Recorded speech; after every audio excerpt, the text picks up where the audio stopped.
जी अस्सलाम वालेकुम students and professionals. आज जो हमारी डिस्कशन है वो एक्रूवल एंड प्रीपेमेंट्स के सेकंड सेक्शन की है।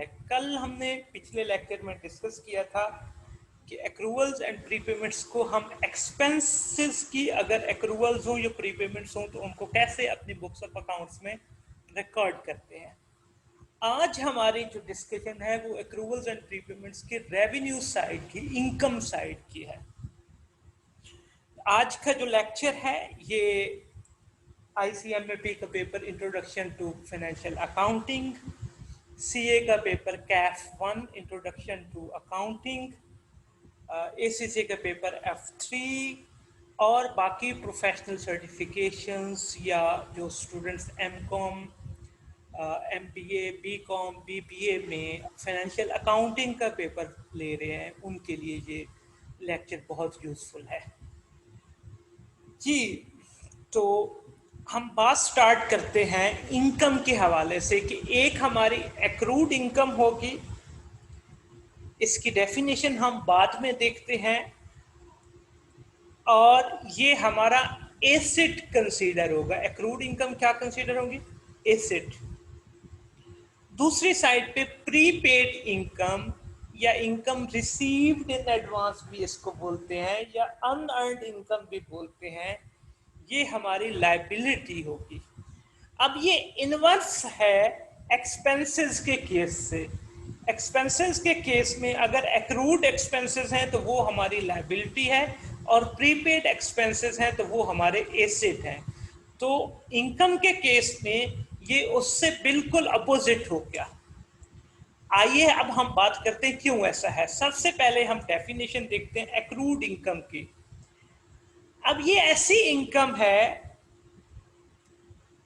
जो इसी अकाउंटिंग पीरियड से रिलेट करती है, लेकिन अभी तक हमें रिसीव नहीं हुई। मतलब कि इनकम हमने अर्न कर ली है लेकिन रिसीव नहीं हुई। रिसीव फ्यूचर टाइम पीरियड में होगी, तो इसलिए ये हमारा एक तरह का फ्यूचर को राइट जनरेट हो गया to get the economic benefit. तो उस वजह से ये हमारे स्टेटमेंट ऑफ फाइनेंशियल पोजीशन में एसेट कंसीडर होगा। एक्रूड इनकम कौन सी है? जो इनकम अर्न हो गई है लेकिन इस टाइम पीरियड में हमने रिसीव नहीं की। ये अर्नड इनकम भी कहलाई जाती है और इनकम रिसीवेबल भी कहलाई जाती है, जिसको हमने रिसीव करना है। इसके अलावा प्रीपेड इनकम, ये ऐसी इनकम है जो हमने ऑलरेडी रिसीव कर ली है लेकिन ये फ्यूचर के टाइम पीरियड के हवाले से है। तो एक ऐसी पेमेंट जिसके अगेंस्ट हमने बेनिफिट फ्यूचर में देना है वो पहले रिसीव कर ली जाए, तो कल को अगर हम अपनी वो ऑब्लिगेशन, वो बेनिफिट ना दे सकें तो क्या होगी? हमारी जिम्मेदारी होगी कि पैसे हमने वो वापस करने हैं। तो इसीलिए प्रीपेड इनकम हमने एडवांस में रिसीव कर ली है, इनकम नहीं हुई। इनकम फ्यूचर के टाइम पीरियड के लिए से है, तो इसलिए हम इसको लायबिलिटी कंसीडर करते हैं। इसके दूसरे नाम जो है वो क्या यूज होते हैं? अनअर्न्ड इनकम या इनकम रिसीव्ड इन एडवांस या डेफर्ड इनकम। कल की इनकम है, ले आज ली हमने, तो एडवांस में रिसीव कर लेते हैं, तो ये हमारी लायबिलिटी होगी। तो अब रीजन समझ में आई कि एक्रूड इनकम हमारा एक्सपेंस क्यों है? क्योंकि हमने, हमारी इनकम अर्न हो गई है इसी टाइम पीरियड के हवाले से है लेकिन रिसीव फ्यूचर में करना है, तो राइट जनरेट हो गया। और प्रीपेड इनकम हमारी इस टाइम पीरियड की इनकम नहीं है लेकिन हमने रिसीव कर लिया, तो कल को हमारी ऑब्लिगेशन बन गई, लायबिलिटी बन गई, जिम्मेदारी बन गई। जी, अब इनकी जर्नल एंट्रीज। पहले हम एक्रूड इनकम की बात करते हैं। तो and of the accounting period हमारी इनकम जनरेट हो गई, हमने इनकम रिकॉग्नाइज कर ली और एक्रूड इनकम हमारा एसेट क्रिएट हो गया। तो एक्रूड इनकम को जो हमने डेबिट किया वो इंक्रीज इन एसेट के तौर पे डेबिट किया,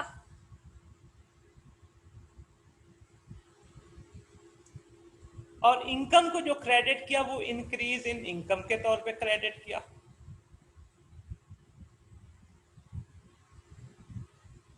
ठीक है जी। जब हमने बाद के टाइम पीरियड में कैश रिसीव किया तो कैश हमारा इंक्रीज हो गया, डेबिट हो गया as a increase in asset, और हमारी जो एक्रूड इनकम है वो क्रेडिट हो गई as a decrease in asset, जिसको हमने पिछले अकाउंटिंग पीरियड के एंड पे अपना एसेट कंसीडर कर लिया था। ठीक है जी। अब प्रीपेड इनकम की एंट्रीज, जब हमने कैश रिसीव किया तो कैश को डेबिट कर दिया हमने as a increase in asset के तौर पे, साथ हमने अपनी इनकम में इंक्रीज के तौर पे इनकम को क्रेडिट कर दिया। लेकिन at the end of the accounting period हमें पता चला कि जी ये तो इनकम है ही नहीं हमारी, तो फिर हमने क्या काम किया, इनकम को डेबिट कर दिया as a decrease in income, और प्रीपेड इनकम को क्रेडिट कर दिया एज इंक्रीज इन लायबिलिटी के तौर पे। ठीक है जी। इस तरह ये हमारी जर्नल एंट्रीज हो गई। अब हम इसके टी अकाउंट्स कैसे बनाते हैं। इन जर्नल एंट्रीज की हमने पोस्टिंग करनी है, तो अब हमने कुछ रिसीव होना है, हमारी इनकम होनी है, एडवांस में रिसीव कर ली तो prepaid income as a liability, T account income का कुछ इस तरह बना। ओपनिंग बैलेंस लायबिलिटी का क्रेडिट साइड पे आ गया। फिर कैश रिसीव जो ड्यूरिंग द पीरियड रिसीव हुआ उसकी हमने एंट्री पास की, cash debit to income credit, तो इनकम के सारे क्रेडिट साइड पे आ गया। फिर क्लोजिंग बैलेंस जो है वो लायबिलिटी का है तो डेबिट साइड पे आ जाएगा, अपोजिट साइड पे। उसके बाद इनकम स्टेटमेंट का चार्ज बैलेंसिंग फिगर के तौर पे हमारे डेबिट साइड पे शो होगा। उसकी जर्नल एंट्री क्या बनेगी, income account debit to statement of profit and loss account credit. और अगर हमारे डिलेड है, बाद में रिसीव करनी है, तो ये एक्रूड इनकम एसेट हो गया। अब हमारा T account opening asset, opening balance of accrued income debit side पे एज ए एसेट, फिर cash receive during the period credit side पे एंट्री क्या की थी, cash debit to income credit, तो क्रेडिट साइड पे हमने शो कर दिया। उसके बाद क्लोजिंग बैलेंस को हमने क्रेडिट साइड पे शो कर दिया, एसेट का अपोजिट साइड पे शो हुआ, और फिर balancing figure statement of profit and loss account का चार्ज आ गया। तो इस तरह हमारे दोनों टी अकाउंट्स बन गए। अब हम शॉर्टकट देखते हैं, हमने उसी तरह टाइमलाइन ड्रा करनी है जैसे कल हमने की थी। तो ओपनिंग बैलेंसेस एक्रूड इनकम का या प्रीपेड इनकम का ओपनिंग बैलेंस शो करना है, फिर ड्यूरिंग द टाइम पीरियड जो कैश रिसीव हुआ, और टाइम लाइन पे अगर कोई बैलेंस क्लोजिंग बैलेंस बनता है तो उसको आइडेंटिफाई कर लेना है। फिर ये फार्मूला हमने यूज करना है कैलकुलेट करने के लिए इनकम स्टेटमेंट का charge, cash receive during the period plus opening prepayments minus closing prepayments. अब प्रीपेमेंट्स इस केस में लायबिलिटी है, तो कैश रिसीव्ड क्रेडिट साइड पे आया तो ओपनिंग लायबिलिटी का बैलेंस भी क्रेडिट साइड पे था, इसलिए हमने ऐड कर दिया। क्लोजिंग लायबिलिटी का बैलेंस डेबिट साइड पे होगा, इसलिए हमने माइनस कर दिया। अब ओपनिंग एक्रूवल एसेट है तो ये डेबिट साइड पे है, कैश रिसीव्ड क्रेडिट साइड पे आया था इसलिए हमने इसको माइनस किया। फार्मूला यही यूज होगा। और क्लोजिंग एक्रूवल क्योंकि हमारे एसेट है, क्लोजिंग बैलेंस क्रेडिट साइड पे आएगा, कैश रिसीव्ड भी क्रेडिट साइड पे था टी अकाउंट के, इसलिए हमने ऐड कर दिया। और उसके बाद ये इनकम स्टेटमेंट का चार्ज आ गया, ये statement of profit and loss account का चार्ज आ गया जो हमने रेलिवेंट इनकम शो करनी है।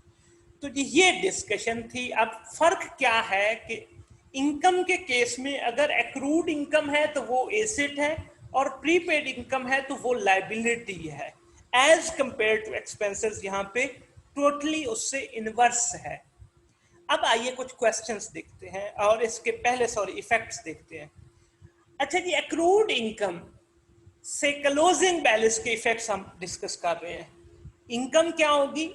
इंक्रीज करेगी। जब इनकम इंक्रीज करेगी तो प्रॉफिट भी इंक्रीज करेगा और साथ हमारा एसेट भी इंक्रीज कर जाएगा क्योंकि एक्रूड इनकम रिसीवेबल है फ्यूचर में। अब प्रीपेड इनकम का जो इनकम है इससे डिक्रीज होगी तो प्रॉफिट भी डिक्रीज होगा, लेकिन साथ हमारी लायबिलिटी इंक्रीज कर जाएगी क्योंकि हमने एडवांस में पेमेंट ली थी। तो क्लोजिंग बैलेंसेस के ये इफेक्ट्स आएंगे इनकम, प्रॉफिट्स और एसेट्स लायबिलिटीज पे। जी, ये क्वेश्चन है कि bones owns various properties which he rents। अब उसके पास कुछ प्रॉपर्टीज थी जिनको वो रेंट आउट करता था। कुछ टेनेंट्स जो हैं वो एडवांस में पे करते हैं और कुछ एरियर में पे करते हैं। During 2003 rent collected was rupees 2,29,500। 2,29,500 रुपए हमने रिसीव किए। Rent receivable and paid in advance at the statement of financial position dates were as follows। अब 31 दिसंबर 2012 और 2013 के बैलेंसेस हैं। Rent owed by tenant. अब ये टेनेंट ने के ओड हैं और ये रेंट्स प्रीपेड बाय टेनेंट्स हैं। वो हमने रेंट ओड बाय, ये वर्ड्स बड़े important, owed by tenant, tenant ने हमें देने हैं तो हमारे ये एक्रूड रेंट है। ये कौन सा रेंट है? एक्रूड रेंट है जो रिसीवेबल के तौर पे होगा। और प्रीपेड रेंट हमने एडवांस में ले लिया रेंट तो ये हमारी लायबिलिटी के तौर पे आएगा। एक्रूड ये एसेट के बैलेंसेस हैं और ये लायबिलिटी के बैलेंसेस हैं। ये 31 दिसंबर 2012 के बैलेंसेस हैं और ये 31 दिसंबर 2013 के बैलेंसेस हैं। अब रिक्वायरमेंट क्या है? Right up the rent receivable account for the year ended 31 दिसंबर 2013। तो 31 दिसंबर 2013 के पे हमने रेंट का अकाउंट बनाना है। जी, ये रेंट अकाउंट है।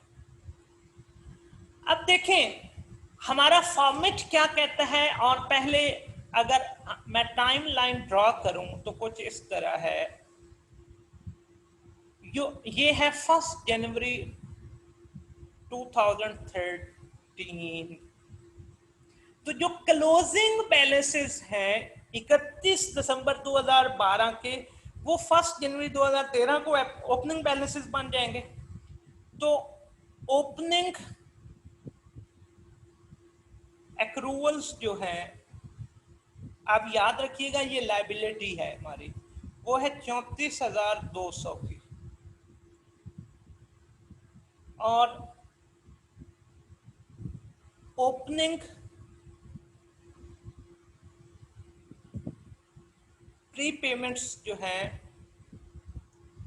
वो हमारी हैं कितनी? 20,700 की। फिर क्लोजिंग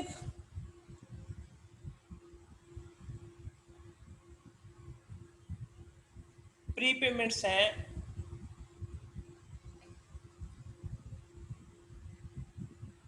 15,300 की।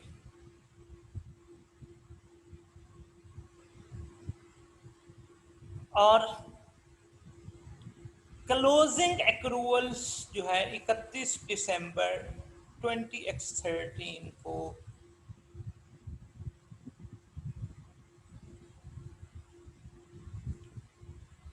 वो है 40,500 की। During the period cash received जो है वो भी हमें कैलकुलेट करके दे दिया गया है, हमें कुछ भी कैलकुलेट नहीं करना। 2,29,500। अब सारी इंफॉर्मेशन गिवन है तो इनको हमने रेंट अकाउंट में शो कर लेना। ओपनिंग एक्रूवल्स, एक्रूड एसेट है यहाँ पे, तो एसेट का ओपनिंग बैलेंस डेबिट साइड पे, 34,200 के, और ओपनिंग प्रीपेमेंट्स हमारी लायबिलिटी है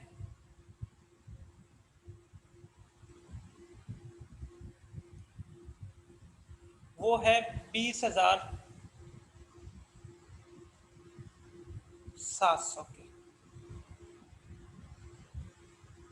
अब क्लोजिंग एक्रूवल्स जो हैं वो है 40,500 की, और क्लोजिंग प्री पेमेंट्स जो है वो है 15,200 की, 15,300 की, सॉरी। अब हमें एक ही बात को याद रखना है कि यहाँ पे प्रीपेमेंट्स लायबिलिटीज हैं और एक्रूवल्स एसेट्स हैं। अब कैश रिसीव जो हुआ वो हमारी क्रेडिट साइड पे आ गया। अमाउंट कितनी है? 2,29,500। अब देखें जी, हमारी क्रेडिट साइड बड़ी है डेबिट साइड से, तो क्रेडिट साइड का टोटल कर लेते हैं। 2,700 प्लस 229,500 प्लस 4,500, 290,700।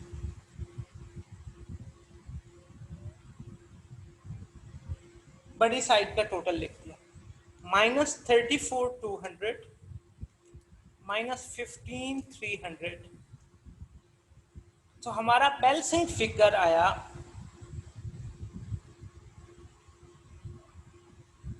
241,200। ये हमारा इनकम स्टेटमेंट का चार्ज आ गया एज ए बैलेंसिंग फिगर। ये हमने साल की इनकम शो करनी है। अब अगर इसके लिए मैं फार्मूला यूज करूं तो हमारा फार्मूला था कैश रिसीव्ड 2,29,500 प्लस ओपनिंग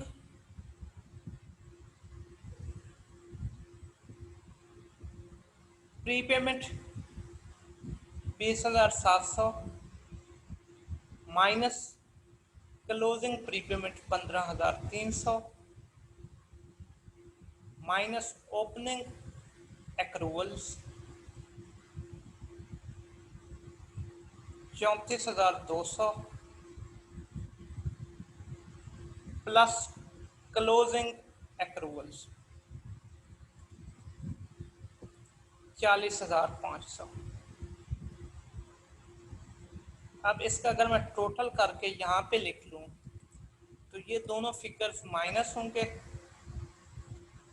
और ये वाले प्लस होंगे, तो 229,500 प्लस 2,700 माइनस 15,300 माइनस 34,200 प्लस 4,500, 2,41,200। तो ये सेम फिगर आया जो हमने इनकम स्टेटमेंट का charge through T account calculate किया। तो इस फार्मूला से भी हम कैलकुलेट कर सकते हैं। ये फार्मूला स्पेशली आपको हेल्पफुल होगा जहां पे आपने एमसीक्यूज क्वेश्चन सॉल्व करने होंगे, तो वहां पे चार्ज कैलकुलेट करने का ये बड़ा आसान तरीका है। ठीक है जी। अब अगर हम इनकी जर्नल एंट्रीज की बात करें तो कैश जब रिसीव किया था तो हमने एंट्री पास की cash debit to rent credit amount 2,29,500, 2,29,500। फिर at the end of the accounting period accrued income के लिए हमने एंट्री पास की accrued income debit to rent credit, accrued rent debit. Closing accrued कितना है? 40,500 का,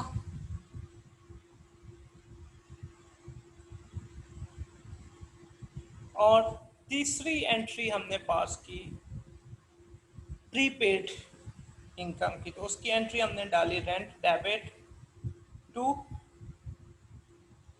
प्रीपेड रेंट क्रेडिट। ये adjusting entries at the end of the accounting period दोनों है।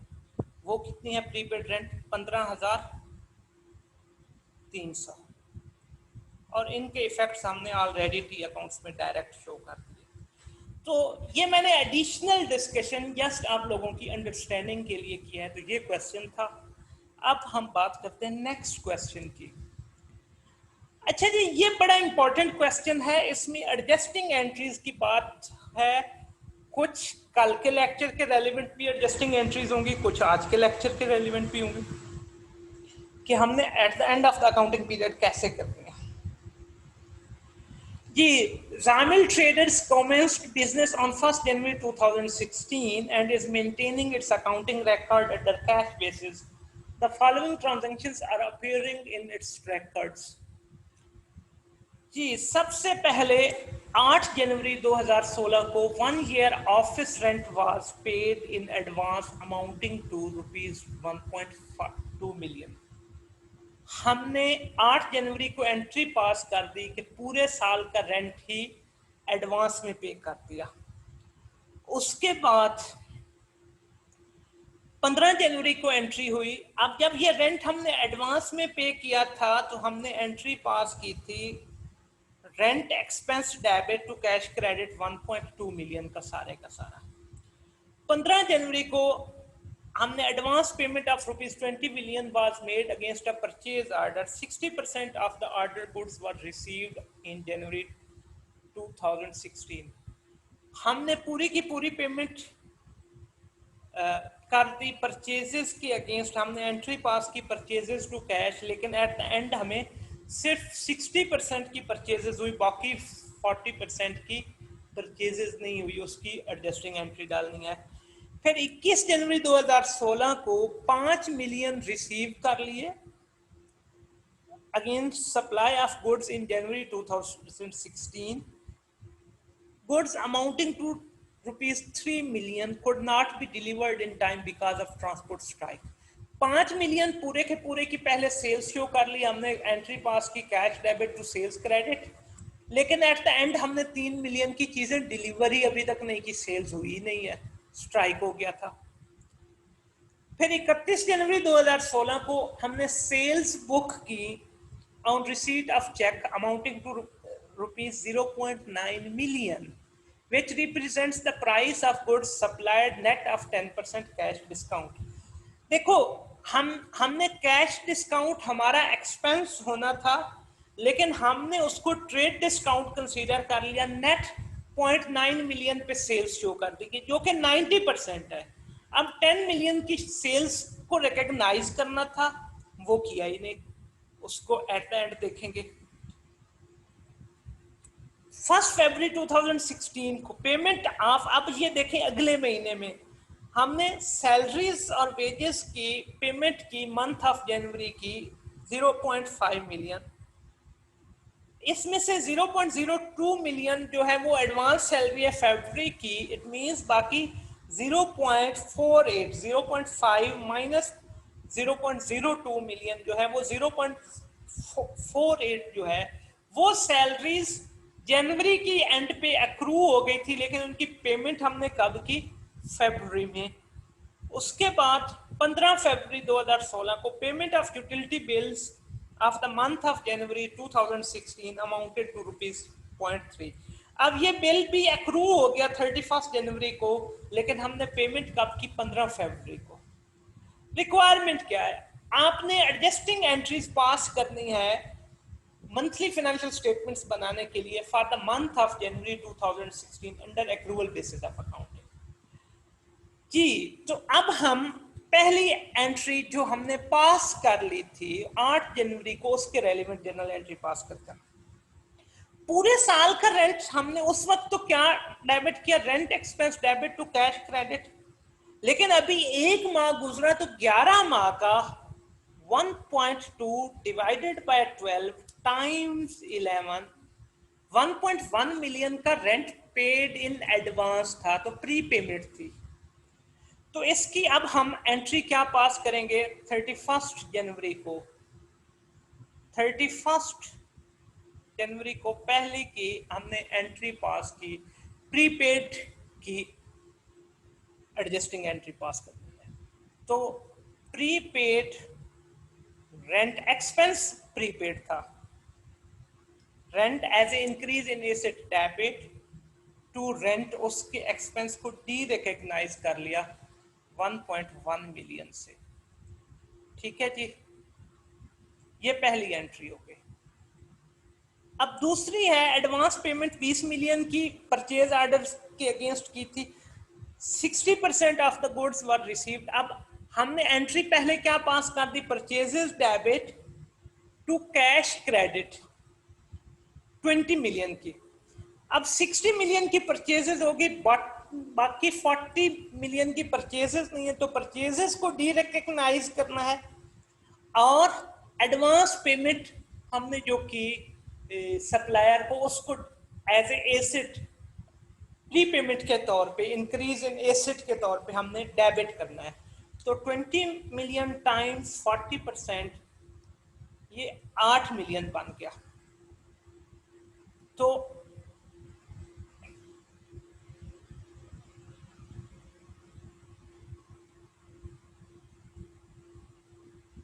सॉरी, ये मैंने थोड़ी सी मिस्टेक कर दिया, मैं और स्लाइड पे चला गया था। तो मैं जरा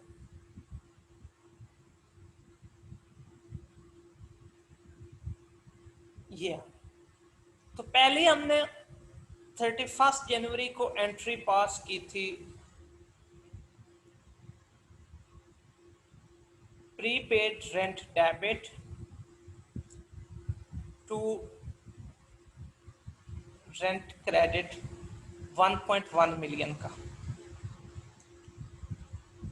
अब 31 जैन को एंट्री पास की, advance payment as a asset debit 8 million का, टू परचेजेस जिनको पहले as a increase in expense हमने डेबिट कर दिया था, उसको डी रिकॉग्नाइज कर लिया 8 मिलियन का। अब 21 जनवरी को 5 मिलियन हमने एडवांस में रिसीव किया, 3 मिलियन की अभी हमने डिलीवर नहीं की, तो हमने एंट्री पास की थी कैश टू सेल्स 5 मिलियन की, अभी सेल्स हुई नहीं है, तो एडवांस पेमेंट हमने कर दी। तो अब हम उसको सेल्स को रेवेन्यू डी रिकॉग्नाइज कर लेंगे, और एडवांस पेमेंट हमारी लायबिलिटी, हमने पैसे एडवांस में ले लिए, उसको as a increase in liability credit कर लेंगे। तो 31 जैन को sales debit to advance cash हमने एडवांस में ले लिया क्रेडिट, कितनी अमाउंट से, 5 का 3 मिलियन का। ठीक है जी, उसके बाद हमने सेल की एंट्री पास करनी थी, sales receivable debit to sales credit, ये 90% है, 0.9 divided by 90 times 10 times 100, 0.9 divided by 90 times 100, इतने की सेल्स 1 मिलियन की रिकॉर्ड करनी थी। हमने एंट्री करनी थी receivable debit to sales credit 1 million से, फिर जब चेक रिसीव हुआ तो हमने डेबिट करना था कैश को, टू या बैंक को डेबिट करना था, टू रिसीवेबल क्रेडिट, और डिस्काउंट अलाउड को डेबिट करना था। अब हमने डिस्काउंट अलाउड को डेबिट नहीं किया और ना रिसीवेबल को डेबिट क्रेडिट किया, बल्कि हमने नेट एंट्री डाल दी cash debit to sales credit 0.9 से। अब ना डिस्काउंट अलाउड शो हुआ 0.1 मिलियन का, और ना सेल्स 0.1 मिलियन की शो हुई, तो उसको अब शो कर लेंगे।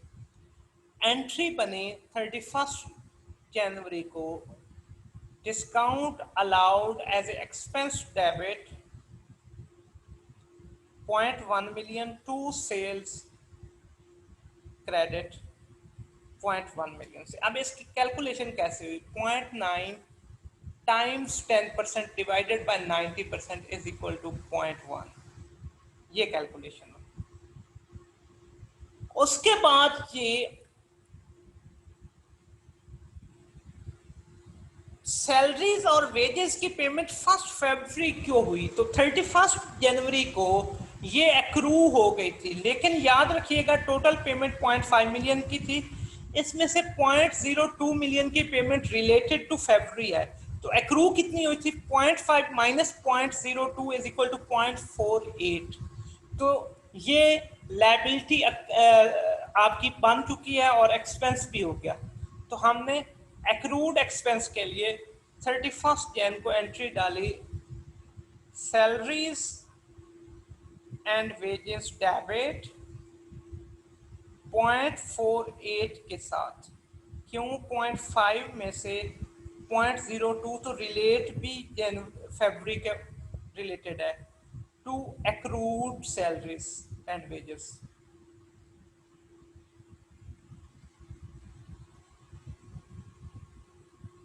एंड वेजेस 0.48 से। उसके बाद जी हमारे पास यूटिलिटी बिल्स की पेमेंट जाके फरवरी में की, 15 फरवरी को, जो कि जनवरी का था। तो एट द एंड ऑफ 31 जनवरी इसको भी एक्रू हमने कर लेना है 0.3 मिलियन का।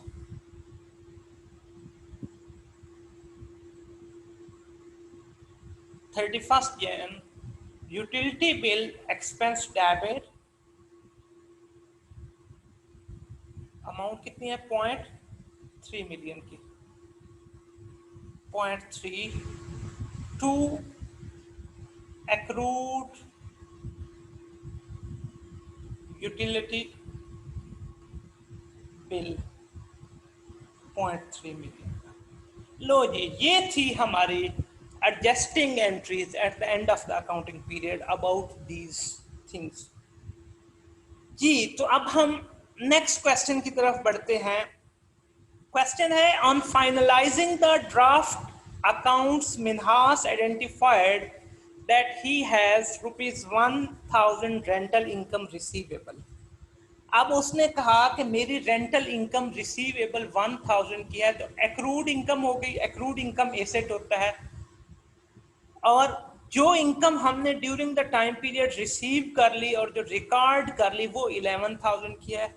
अब उसने कहा कि what is the correct entry to record the accrued income. इसकी वो बाकी वाला पोर्शन तो रिकॉर्डेड था। अब एंट्री क्या होनी चाहिए? Accrued income asset debit to income credit. अब देख ले, ये option D, accrued income debit 1000 से और rental income credit.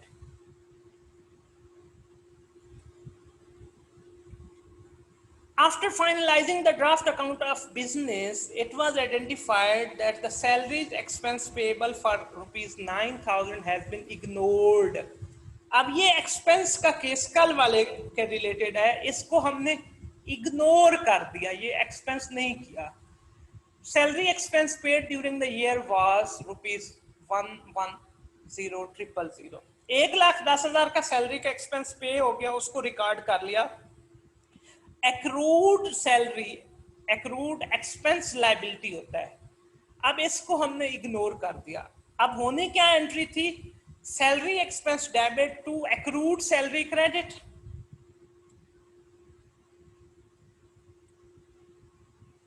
What will be the impact of recording this salary? जब इसको रिकॉर्ड करेंगे तो एक्सपेंस हमारा बढ़ेगा, जब एक्सपेंस बढ़ता है तो प्रॉफिट कम होता है।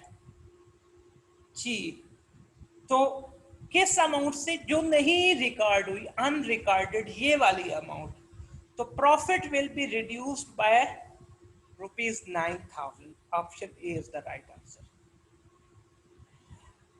What is the treatment of pre-received income in the statement of financial position? Pre-received income क्या है? Liability है।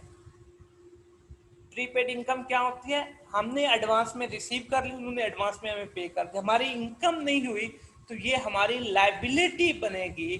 तो हम इसको शो करेंगे as a current liability, treated as a current liability के तौर पे ट्रीट करते हैं जी। तो ये थी आज की डिस्कशन। मैं उम्मीद करता हूं कि आपको आज का लेक्चर पसंद आया होगा। कल हम एक नए टॉपिक के साथ, आई बिलीव कि I will discuss allowance for doubtful debts और इररिकवरेबल डेट्स, इनकी डिस्कशन हम नेक्स्ट सेशन में करेंगे। तब तक के लिए अल्लाह हाफिज, थैंक यू वेरी मच। अगर आपको मेरा लेक्चर पसंद आया है तो बेल आइकन को ज़रूर दबाइएगा और मेरे चैनल को लाइक और सब्सक्राइब कीजिएगा। Thank you very much.